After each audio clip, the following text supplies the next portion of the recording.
caught in the crossfire. It's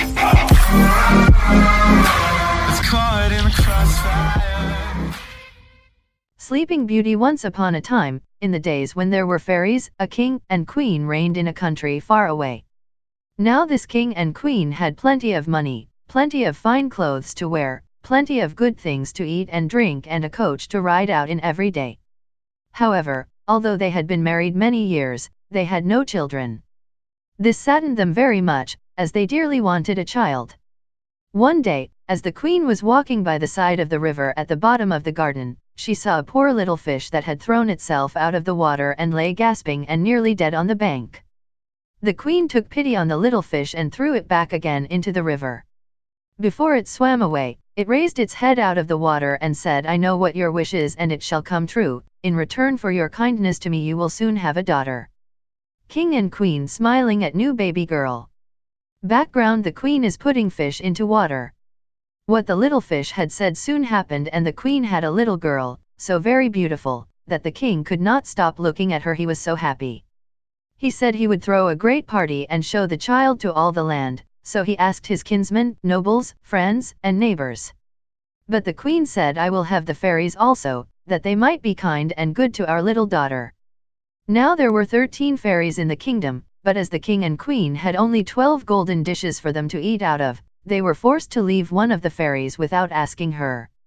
So 12 fairies came, each with a high red cap on her head, red shoes with high heels on her feet, and a long white wand in her hand.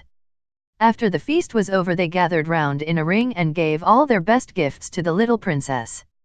One gave her goodness, another beauty, another riches, and so on till she had all that was good in the world.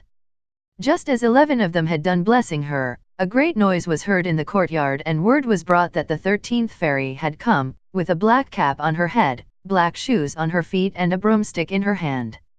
She quickly came up into the dining hall.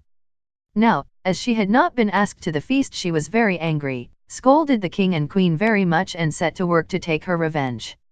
So she cried out, "The king's daughter shall, in her 15th year, be wounded by a spindle, and fall down dead." Disgruntled fairy dressed in black casts spell on Sleeping Beauty, who is lying in cot. Anguished king and queen in background with other good fairies. Then the 12th of the friendly fairies, who had not yet given her gift, came forward, and said that the evil wish must be fulfilled, but that she could soften its mischief. So her gift was, that the king's daughter, when the spindle wounded her, should not really die, but should only fall asleep for 100 years. However, the king hoped still to save his dear child altogether from the threatened evil, so he ordered that all the spindles in the kingdom should be bought up and burnt. But all the gifts of the first 11 fairies came true in the meantime, for the princess was so beautiful, well behaved, good and wise, that everyone who knew her loved her. Images of Sleeping Beauty. One as toddler chasing a butterfly, one about 10 years old, and then as about 16. Castle in background. It happened that, on the very day she was 15 years old, the king and queen were not at home, and she was left alone in the palace. So she roved about by herself, and looked at all the rooms and chambers, until at last she came to an old tower, to which there was a narrow staircase ending with a little door. In the door there was a golden key, and when she turned it, the door sprang open, and there sat an old lady spinning away very busily. "Why, how now, good mother," said the princess, "what are you doing there?" "Spinning," said the old lady, nodding her head and humming a tune, while the wheel buzzed. "How prettily that little thing turns round," said the princess, who took the spindle and began to try and spin. But scarcely had she touched it before the fairy's prophecy was fulfilled. The spindle wounded her, and she fell down lifeless on the ground. Sleeping Beauty pricking finger on spindle. Black fairy in background. However, she was not dead, but had only fallen into a deep sleep. The king and the queen, who had just come home, and all their court, fell asleep too. The horses slept in the stables, the dogs in the court, the pigeons on the housetop, and the very flies slept upon the walls. Even the fire on the hearth left off blazing and went to sleep, and the spit that was turning about with a goose upon it for the king's dinner stood still. The cook, who was at that moment pulling the kitchen boy by the hair to give him a box on the ear for something he had done amiss, let him go, and both fell asleep. The butler, who was slyly tasting the ale, fell asleep with the jug at his lips. And thus everything stood still, and slept soundly. A large hedge of thorns soon grew round the palace, and every year it became higher and thicker. At last, the old palace was surrounded and hidden, so that not even the roof or the chimneys could be seen. But there went a report through all the land of the beautiful sleeping princess, so that, from time to time, several kings' sons came and tried to break through the thicket into the palace. This, however, none of them could ever do, for the thorns and bushes laid hold of them, as it were with hands, and there they got stuck and could not escape.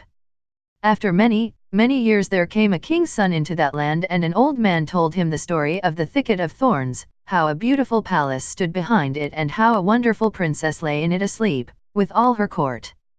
He told, too, how he had heard from his grandfather that many, many princes had come and had tried to break through the thicket, but that they had all stuck fast in it. Then the young prince said, "All this shall not frighten me, I will go and see this sleeping princess." The old man tried to hinder him, but his mind was made up to go. Now that very day the 100 years were ended, and as the prince came to the thicket he saw nothing but beautiful flowering shrubs. He got through them with ease, and they shut in after him as thick as ever. Then he came at last to the palace, and there in the court lay the dogs asleep. The horses were standing in the stables, and on the roof sat the pigeons fast asleep, with their heads under their wings. And when he came into the palace, the flies were sleeping on the walls, the spit was standing still, the butler had the jug of ale at his lips, the maid sat with a chicken in her lap ready to be plucked, and the cook in the kitchen was still holding up her hand, as if she was going to beat the boy. Handsome prince walking through palace on his way to find Sleeping Beauty with all the sleeping figures around frozen in position. Then he went on still farther, and all was so still that he could hear every breath he drew. At last he came to the old tower and opened the door of the little room in which the princess was, and there she lay, fast asleep on a couch by the window. She looked so beautiful that he could not take his eyes off her, so he stooped down and gave her a kiss. Handsome prince kissing Sleeping Beauty to wake her up. But the moment he kissed her, she opened her eyes and awoke, smiled upon him, and they went out together. Soon the king and queen also awoke, and all the court, and gazed on each other with great wonder. And the horses shook themselves, the dogs jumped up and barked, the pigeons took their heads from under their wings and looked about and flew into the fields, the flies on the walls buzzed again, the fire in the kitchen blazed up, round went the spit, with the goose for the king's dinner upon it, the butler finished his drink of ale, the maid went on plucking the fowl, and the cook gave the boy the box on his ear. The prince and the princess were married, there was a tremendous wedding feast, and they lived happily together for the rest of their lives.